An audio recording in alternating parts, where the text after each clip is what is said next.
سے اللہ کی مدد انسان کو ملتی ہے وہ اخلاص ہے۔ جو لوگ ریاکاری کر رہے ہوتے ہیں وہ تو دولت اور شہرت کے راستے پہ ہوتے ہیں، اقتدار کے راستے پہ ہوتے ہیں، راہ خدا پہ تو ہوتے ہی نہیں۔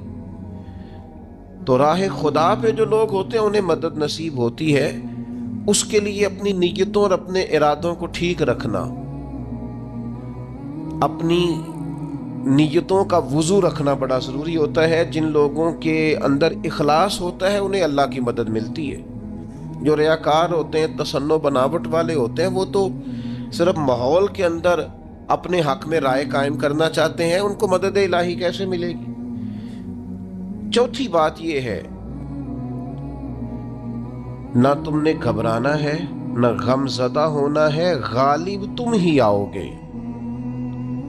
غلبہ تمہارے نصیب میں لکھا ہے، شرط صرف اتنی ہے، ان کنتم مومنین، اگر تم کامل مومن ہو تو۔ اگر تم مومن ہو تو غلبہ تمہیں ملے گا، فتح تمہیں ملے گی، مدد تمہاری کی جائے گی۔ شرط یہ ہے کہ تم کامل مومن۔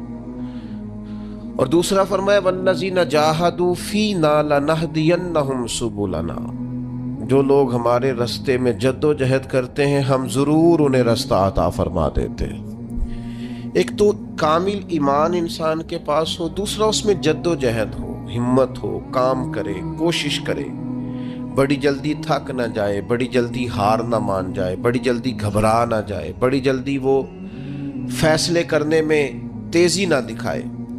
اس کے مزاج کے اندر جد و جہد ہو، کوشش ہو۔ کہ مدد ملتی ہے نماز پڑھنے سے، اور مدد ملتی ہے صبر کرنے سے۔ جلد بازوں کو، بے صبروں کو، کم ہمتوں کو مدد نہیں ملتی۔ جو حکمت سے زیادہ جذباتیت کے قائل ہوں، تدبر اور فہم و فراست کی بجائے جلد بازی ان کا مزاج ہو، ان کو مدد کیسے ملے گی؟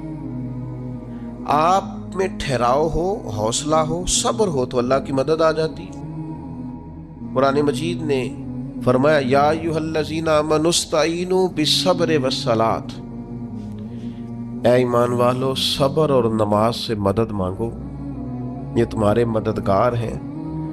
آپ نبی پاک علیہ السلام کی مقدس سیرت پاک کو دیکھیں، کوئی بھی وقت آیا تو حضور نے نماز پڑھی ہے۔ چاند گرہن ہو گیا، سورج گرہن ہو گیا، بارش نہیں ہوتی، زیادہ ہو رہی ہے، جنگیں ہو رہی ہیں، کوئی بھی موقع آیا ہے تو اللہ کے رسول نے مصلی بچھا لیا ہے۔ نفل پڑھیں، اللہ کے حضور حاضری دیں، محنت بھی کریں اور ساتھ نفل نماز ادا کریں اور صبر رکھیں۔ صبر تو اتنی بڑی نعمت ہے کہ ان اللہ مع الصابرین، صبر کرنے والوں کو نری مدد ہی نہیں ملتی، صبر کرنے والوں کو تو خدا ملتا ہے، اللہ صبر کرنے والوں کے ساتھ۔ تو یہ کام کریں گے تو اللہ کی مدد ملے گی۔ پھر اللہ کی رحمت اور مدد ملتی ہے ذکر کرنے والوں کو۔ حضور سید عالم علیہ السلام نے فرمایا جب لوگ ذکر کرنے کے لیے بیٹھتے ہیں تو اللہ کی رحمت انہیں گھیر لیتی ہے۔ پھر مدد ملتی ہے، رحم ہوتا ہے درود پاک پڑھنے والوں پر۔ ایک بار تو میرے محبوب پر درود پڑھ، تیرے اوپر 10 رحمتوں کا نزول کیا جائے گا۔ قانون خداوندی یہ ہے کہ تو ایک بار محبوب پہ درود پڑھ، تیرے 10 گناہ معاف کر دیے جائیں گے، تیرے 10 درجے بلند کر دیے جائیں گے۔ تو پڑھیں درود، رحمت الہی میں نہا جائیں گے۔ اور پھر اللہ کی مدد ان لوگوں کو حاصل ہوتی ہے جو اللہ کی مخلوق پر رحم کرتے ہیں۔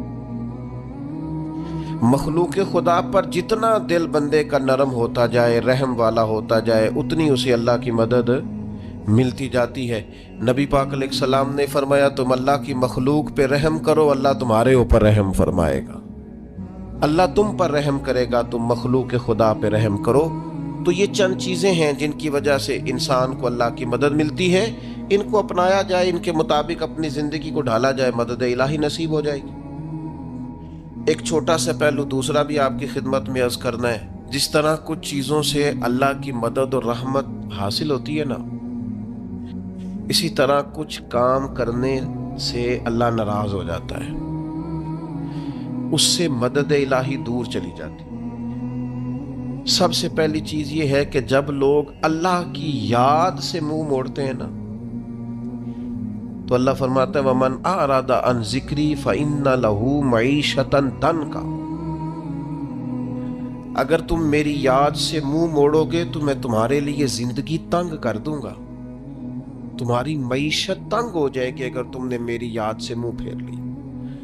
اللہ کے ذکر سے اور اس کی یاد سے منہ پھیر کر فقط اپنے بازو کی قوت پر بھروسہ کرنا یہ کوئی عقل مندی اور دانش مندی کی علامت نہیں ہے۔ دوسری بات یاد رکھیں، جو لوگ بے یقین ہوتے ہیں نا، یقین کی دولت جن کے پاس نہیں ہوتی ان کے پاس بھی اللہ کی مدد نہیں ہوتی۔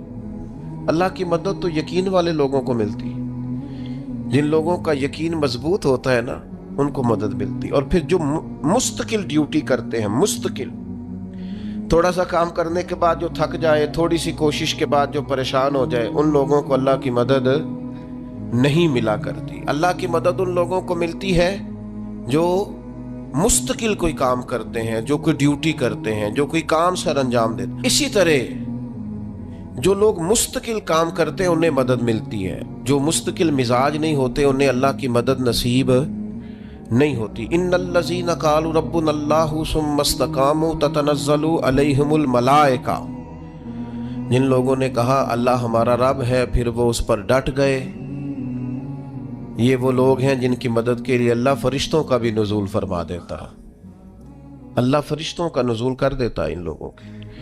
تو مستقل کام کرنے سے اللہ کی مدد ملتی ہے۔ تو جو لوگ مستقل مزاج نہیں ہوتے وہ اس سے معاذ اللہ محروم ہو جاتے ہیں۔ پھر ظلم سے اللہ کی مدد روٹ جاتی ہے، جب لوگ ظلم اور زیادتی کرتے ہیں پھر انہیں اللہ کی مدد نصیب نہیں ہوتی۔ کسی معاشرے میں بھی اگر ظلم عام ہو جاتا ہے تو وہاں سے رحمت الہی روٹ جاتی ہے۔ پھر اسی طریقے سے جو لوگ تسنع کرتے ہیں، ریاکاری کرتے ہیں، نبی کریم علیہ السلام نے فرمایا کہ اللہ قیامت کے دن کچھ لوگوں سے فرمائے گا ان سے جا کے اجر مانگو جنہیں دکھانے کے لیے تم نے عمل کیے تھے، میرے لیے تو کیے ہی نہیں، اللہ کی مدد روٹ گئی، ناراض ہو گئی۔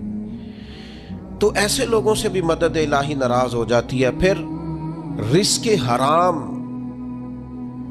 کے جو لوگ عادی ہو جاتے ہیں حرام کے، میرے رب قرآن مجید میں فرماتا ہے قل یا عبادی الذین اسرفوا علی انفسہم، اے محبوب فرما دو اے میرے بندو جنہوں نے اپنی جانوں پر ظلم کر لیے ہیں، جنہوں نے گناہ کیے ہیں، رب کی نافرمانی کی ہے، اپنی جان کو دوزخ کا معاذ اللہ سزاوار کر لیا ہے، جنہوں نے اپنی جانوں پہ ظلم کیے ہیں، میرے ان بندوں سے فرما دیں کیا لا تقنطوا من رحمت اللہ، ان سے فرما دیں کہ یہ اپنے اللہ کی رحمت سے نا امید نہ ہو۔ یہ تھی معافی۔ اور وہ جو میں نے کہا نا ذرا گردن جھکائے اور پھر پیشانی بھی چوم لے، بلا مثال و بلا تشبیہ آگے فرما ان اللہ یغفر الذنوب جمیعا، یہ اس ہونے والی اس موجودہ غلطی کی ہی بات نہیں، بے شک اللہ سب گناہوں کو معاف فرما دے گا۔ تو مالک یہ ایک دفعہ ہی ہوگا، یہ آج ہی رحمت آئی ہے، یہ کسی ایک مخصوص وقت، ایک مخصوص موقع یا کسی مخصوص تاریخ کے لیے ایسا ہے؟ فرمایا نہیں، انہو هو الغفور الرحیم، اللہ ہے ہی بڑا بخشنے والا اور رحمت فرمانے والا۔ یہ اس کریم کا ہمیشہ کا طریقہ ہے کہ وہ غفور بھی ہے اور وہ رحیم بھی ہے، معاف کر دیتا ہے۔ اور ان اللہ یغفر الذنوب جمیعا، بے شک اللہ سب گناہوں کو معاف فرمائے گا۔ مجھے بتائیے، ہانپتے کانپتے لرزتے سہمے ڈرتے کب کبھی وجود پہ طاری ہوئی بندے میدان محشر میں جمع ہو، انہوں نے خبر ہو کہ ڈائری تو کھل گئی، آڈیو ویڈیو تو چل گئی، پتہ تو سارا آ گیا، فرشتے دفتر اعمال لے کر پہنچ گئے، چھوٹی سی چھوٹی ذرے کے برابر بھی کوتاہی تو یہاں تک آ گئی، بندہ ڈرے کانپے اور اچانک آواز کرم آئے ان اللہ یغفر الذنوب جمیعا، بے شک اللہ سارے گناہوں کو معاف فرمانے والا ہے۔ تو کیفیت کیا ہے، انداز کیا ہے؟ اس وقت انسان کے دل کو جو تسلی ہوتی ہے وہ تسلی کیا؟ ان اللہ یغفر الذنوب جمیعا، بے شک اللہ سب گناہوں کو بخش دیتا ہے۔ دوستو، شدید بے سکون، بے چین، مضطرب، الجھے خیالات، سخت بیمار، سخت کمزور، مالی مشکلات کا شکار لوگ، جسمانی بیماریوں سے لڑنے والے لوگ، اور رشتہ داروں اور احباب اور ان کی بے وفائیوں کا شکوہ کرنے والے لوگ، اگر ان ساری تکلیفوں سے نکلنا چاہیں تو حل ایک ہی ہے، ادھر ادھر نہ دیکھیں، اپنے رب کی رحمت کی طرف دیکھیں، اپنے کریم مالک کے کرم پر توجہ کریں، اور یہ ذہن بنائیں کہ کتنا بھی بیمار ہو، جب رب شفا دینا چاہے کوئی کتنا۔ اور پھر حضور نے ایک بات ارشاد کی، کچھ باتیں ایسی ہیں جن کو بیان کرتے ہوئے نا گہرائیاں ساری ختم ہو جاتی ہیں کہ اس سے زیادہ گہری بات کیا ہو سکتی، رعنائیاں اور رنگ سارے مان پڑ جاتے ہیں کہ اب اس میں جلوے اور کتنے بھرے جا سکتے تھے۔ ساری انسان کی سوچیں اور وسعتیں اچانک سمٹنے لگتی ہے کہ یار اتنی بڑی بات، یہ ذرا انداز دیکھیے حضور کا بیان کرنے کا۔ نبی پاک علیہ السلام فرماتے ہیں جب قیامت والے دن اللہ ان لوگوں کو اجر عطا کرے گا نا جن پر دنیا میں مشکلات آتی رہی، تو فرمایا وہ لوگ سوچیں گے کہ یہ تو مشکلات تھوڑی تھی، کاش کبھی زیادہ آ جاتی نا، کاش ہمارے وجود کینچیوں سے کاٹ دیے جاتے۔ وہ لوگ سوچیں گے، اور وہ بھی سوچیں گے جن پر مشکلات نہیں آئی تھی کہ کاش کبھی ہم بھی اس چکی سے پس کے آتے نا، اس سے زیادہ بھی کوئی اجر ہو سکتا ہے کہ رب کہتا ہے ان اللہ مع الصابرین، جو مصیبت پہ صبر کر دے اللہ اس کے ساتھ ہے۔ معیت الہی اس شخص کو نصیب ہو رہی، رحمت خداوندی سے کبھی نظر نہ ہٹائیں۔ آتی رہتی ہیں مشکلات، آتے رہتے ہیں دکھ، ہو جاتی ہیں غلطیاں، کمزور ہے انسان، کر بیٹھتا ہے گناہ بھی، لیکن ایک گناہ میرا ماں پیو ویکھے، ایک گناہ میرا ماں پیو ویکھے تے دیوے دیس نکالا، تے لکھ گناہ میرا مولا ویکھے تے پردے پاون والا، ڈھال دیتا ہے رحمت کا پردہ، کرم ہو جاتا ہے۔ رحمت الہی سے کبھی توجہ نہ ہٹے، اپنے دل کو ٹھنڈا رکھنے کے لیے، طبیعت کو سکون میں رکھنے کے لیے رحمت۔ حضور علیہ السلام فرماتے ہیں بندے سے غلطی ہو جاتی ہے، پھر وہ اللہ کی بارگاہ میں توبہ کرتا ہے تو رب فرشتوں سے فرماتا ہے میرے بندے کو پتا ہے کہ میرے علاوہ معاف کرنے والا کوئی نہیں۔ تو دیکھو نا وہ آ گیا ہے، تو فرشتے اپنے مالک کی بات کی طرف متوجہ ہوتے ہیں تو رب فرماتا ہے گواہ ہو جاؤ میں نے اسے معاف کر دیا ہے۔ حضور فرماتے ہیں اس بندے سے پھر غلطی ہو جاتی، وہ پھر عرض کرتا ہے مالک بھول گیا تھا، غلطی ہو گئی، خطا ہو گئی، گناہ ہو گیا، تو اللہ فرماتا دیکھا نا میرے بندے کو پتا ہے میرے سوا معاف کرنے والا کوئی نہیں، تو جاؤ گواہ ہو جاؤ میں نے معاف کر دیا۔ حضور فرماتے ہیں تیسری بار پھر غلطی ہو جاتی ہے، یہ پھر آ جاتا ہے، تسی تے میں دسو خان جڑا 3 واری آوے او دا علاج کی ہے؟ اسی کہنے ہیں تو باز آنا، کہنے ہیں کہ نہیں تو نے ٹھیک ہونا، تو نہیں ٹھیک ہو سکتا، تو نے نہیں باز آنا، تیرا علاج اب جا دوڑ جا، تیرا کوئی حل نہیں۔ حضور فرماتے ہیں 6 بار آ گیا، تیسری بار آ کے کہتا اللہ معاف کر دے، تو اللہ کہتا ہے پتہ نا میرے بندے کو میرے علاوہ معاف کرنے والا کوئی نہیں، گواہ ہو جاؤ میں نے اسے معاف کر دیا۔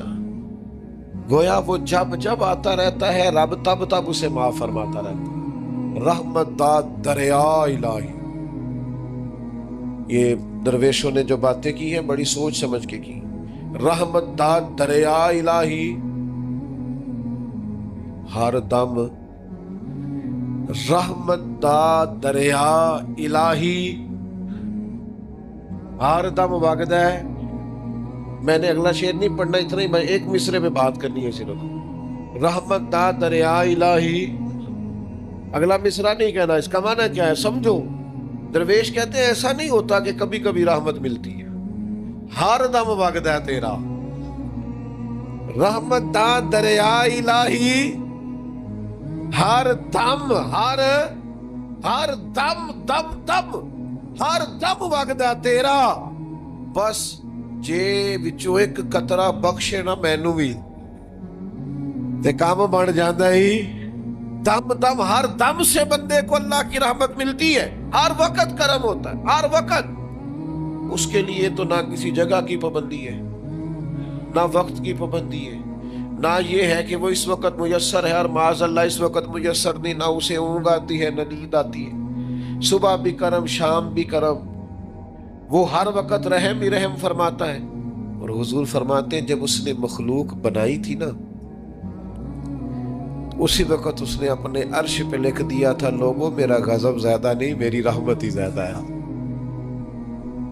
جس نے بنانے سے پہلے کہا تھا، بنانے سے کروں شکر کتنا اور فخر کتنا کروں، تیرے کرم نے مجھے فائز المرام کیا اور بنا کے سید عالم کا امتی مجھ کو گناہ سے پہلے ہی بخشش کا انتظام کیا۔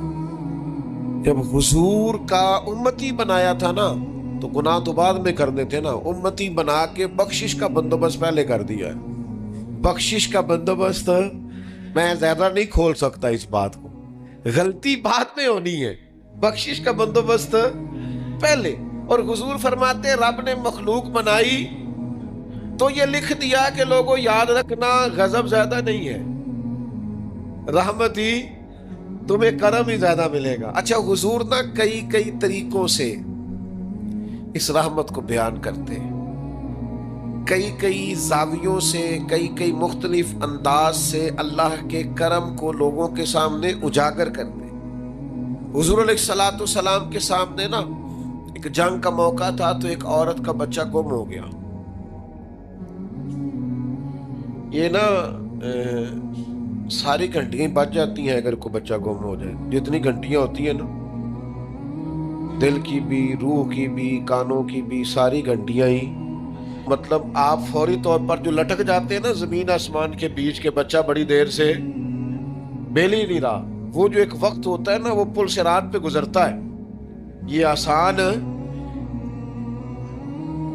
ڈاکٹر کہہ دینا رپورٹ کرا لو مجھے فلانے سخت موذی مرض کا ڈر ہے، تو وہ رپورٹ کرانے کے بعد جو اس کے نتیجے کا انتظار ہوتا ہے نا، وہ جو کرب ہوتا ہے وہ خطرناک ہوتا ہے۔ اب بات کو سمجھیں، انسان کو محسوس ہو کہ میرے جگر کا پارا، میرا ٹکڑا، میرا بیٹا مل نہیں رہا، تو کیفیات کا رنگ اور ہو جاتا ہے۔ یہ ایک وارفتگی ہے نا، بچے کے ساتھ پیار ہے۔ ایک جنگ کا موقع تھا، نبی کریم صلی اللہ تعالی علیہ وسلم تشریف فرما ہے، ایک عورت کا بچہ گم ہو گیا۔ وہ بڑی بے چین ہے، بڑی نڈھال ہے، بڑے کرب میں ہے، تڑپتی ہے، کبھی ادھر بھاگتی، کبھی ادھر بھاگتی، کبھی اس سے پوچھتی، کبھی اس سے سوال کرتی، تلاش رہی ہے اپنے بچے کو۔ تو یہ سارا منظر، یہ ساری تصویر لوگوں کی آنکھوں کے سامنے، تو اس کرب کو ہر شخص محسوس کر رہا تھا، اس کی کیفیت کو ہر آدمی اپنی آنکھوں سے دیکھ رہا تھا۔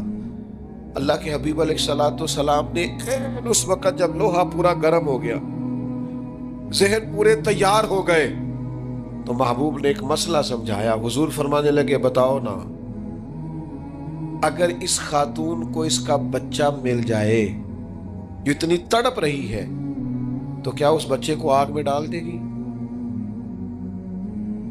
تو وہ کیفیت سارے دیکھ رہے تھے، مشکات میں حدیث موجود ہے۔ عرض کی یا رسول اللہ، سوال ہی نہیں پیدا ہوتا۔ اس کا جو درد ہے، اس کی جو تڑپ ہے، اس کی جو کیفیت ہے، وہ تو کچھ اور پتا دیتی ہے۔ تھوڑی دیر کے لیے بچھڑ گیا ہے تو اتنی تکلیف میں ہے، تو کجا یہ کہ وہ آگ میں جلا دے۔ جب ذہن یہاں تک تیار ہو گئے، لوگوں کا ذہن یہاں تک تیار ہو گیا، تو اب میرے کریم محبوب کی آنکھوں میں آنسو آئے۔ اب حضور نے رحمت الہی کا جھونکا لوگوں کو دیا۔ کریم فرمانے لگے جتنا یہ اپنے بچے سے پیار کرتی ہے نا، رب کریم اس سے بڑھ کر اپنے بندے سے محبت فرماتا۔ بس یہاں بات محبوب نے بند کر دی، یعنی فرمایا کھولتے رہنا۔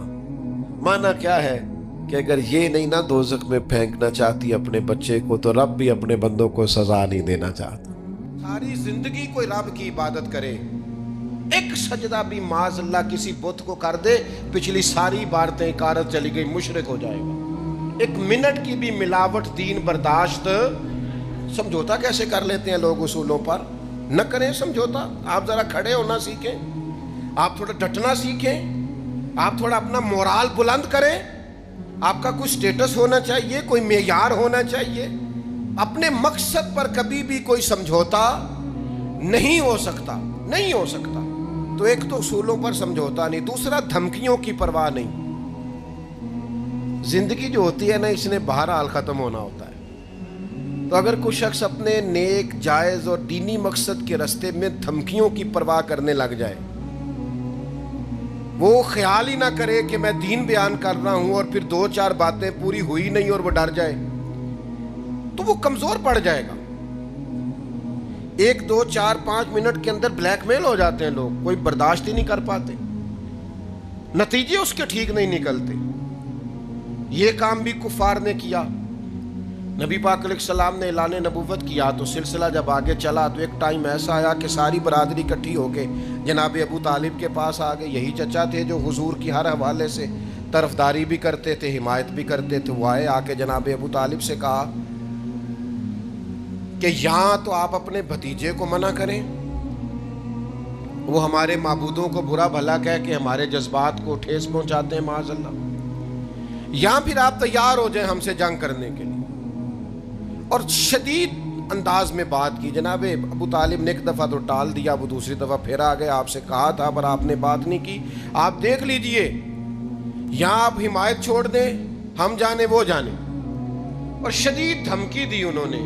جناب ابو طالب بوڑھے تھے، اور پھر یہ کہ ساری برادری، انہوں نے نبی پاک علیہ السلام کو بلایا، سرکار تشریف لائے تو کہا بھتیجے میں نے ہر موقع پر آپ کی مکمل حمایت کی ہے، میں ساری برادری کا بوجھ نہیں اٹھا سکتا، آپ اپنے قبیلے کے ساتھ بیٹھ کے بات کر لیں۔ اور وہ کہہ رہے ہیں کہ یہاں تو آپ باز آ جائیں، یہاں پھر جنگ ہوگی۔ تو یہ میرے رسول پاک علیہ السلام کا مقصد کے لیے عزم ہے۔ نوجوانوں سنو اور یاد رکھو، کریم فرمانے لگے کہ ذرا لفظوں کی حرارت دیکھنا اور جملوں کا روب دیکھنا اور گفتگو کا ولولہ دیکھنا۔ کریم فرمانے لگے چچا یہ میرے سیدھے ہاتھ پر سورج لا کے رکھیں اور دوسرے پر چاند لا کے رکھیں تو دین کی تبلیغ پھر بھی نہیں چھوڑوں گا، کہتا رہوں گا لا الہ الا اللہ۔ اور حضور علیہ السلام نے فرمایا میں دین کی تبلیغ کرتا رہوں گا، اور چچا 2 ہی باتیں ہیں، یا دین غالب آ جائے گا یا میں اپنی جان دین کے راستے میں پیش کر دوں گا۔ یہ رسول پاک کا دیا ہوا فلسفہ ہے کہ آپ کو دین کا کام کرنا ہے تو جان لڑا کے کرنا ہے، یہ شہادت گاہ الفت میں قدم رکھنا ہے۔ لوگ آسان سمجھتے ہیں مسلمان ہونا، آپ کو پھر پوری مشقت کے ساتھ زخم پہ زخم کھا کے جی خونے جگر کے گھونٹ پی آہ نہ کر لبوں کو سی، یہ عشق ہے، کوئی دل لگی نہیں۔ چپ کر کوئی گلہ نہ کرنا، شکوہ نہ کرنا، کسی قسم کا لفظ زبان پہ اعتراض کا نہ لانا، یہ عشق ہے، کوئی دل لگی نہیں۔